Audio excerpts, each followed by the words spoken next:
No, you have the call, Senator. Okay. Thank you, Acting Deputy President. I would like to again congratulate the government on the new national plan to end violence against women and children, and acknowledge the work of the former government on this too, and thank the many members of this Senate who have worked tirelessly on this. 1 in 6 women in Australia have experienced physical or sexual violence. The elimination of violence against women and children before 2032 is a bold plan. This work and this cultural change is clearly urgent. The target is very ambitious, and the achievement of this target is contingent on a cultural shift, a mindset shift amongst Australians. This shift requires individuals, families, and communities across Australia to challenge much of our ingrained patriarchal thinking that normalises male domination and power. It requires us to rethink the normalcy of violent actions which are so prevalent in our modern society. This is uncomfortable and challenging work, but we all stand to gain from this. It's an uncomfortable thing to challenge our ingrained attitudes, things that we learn growing up and we just take as the way things are. Cultural change is hard, but it can be done. We have heard much about toxic masculinity. I have a concern that this is not often the most helpful way to talk about it to drive change. As the late author Bell Hooks put it, the crisis facing men is not the crisis of masculinity. It is the crisis of patriarchal masculinity. Until we make this distinction clear, men will continue to fear that any critique of patriarchy represents a threat. Clearly, this is something that we need to be able to talk about more as men. Violence against women needs to become a men's issue. We all need to stand up on this issue, and we all stand to gain as we are part of this shift in our thinking and our culture.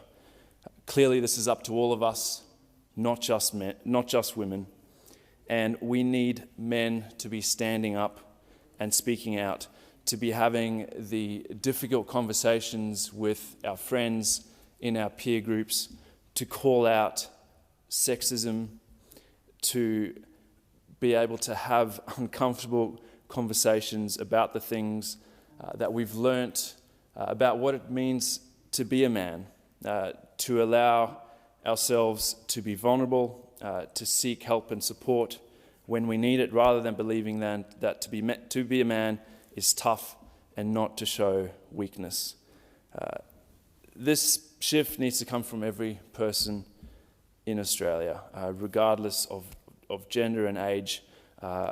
We all have a role to play in it. It's a fitting time to be talking about it ahead of the International Day for the Elimination of Violence Against Women tomorrow. And I'd like to note that to mark this day, the Zonta Club of Canberra will be lighting up Canberra orange. This is something Zonta do each year as part of their 16 days of activism to keep raising attention to this matter.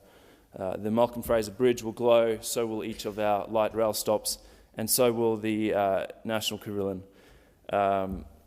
Importantly, so will the face of this building, a focal point both in Canberra and the nation in recognition of the decisions that get made in here on behalf of Australians. I hope that this small gesture at Parliament House supporting Zonta and their efforts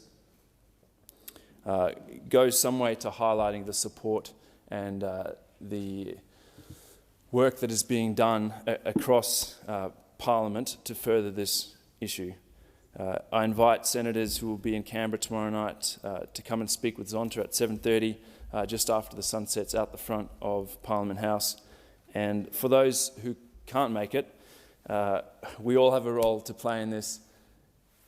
Start to have those conversations, start to speak to loved ones, to friends, about how we shift this. It is a ambitious plan. It is a worthy goal, something that is possible. And indeed, there are so many people who have dedicated their lives and are working tirelessly to make this happen.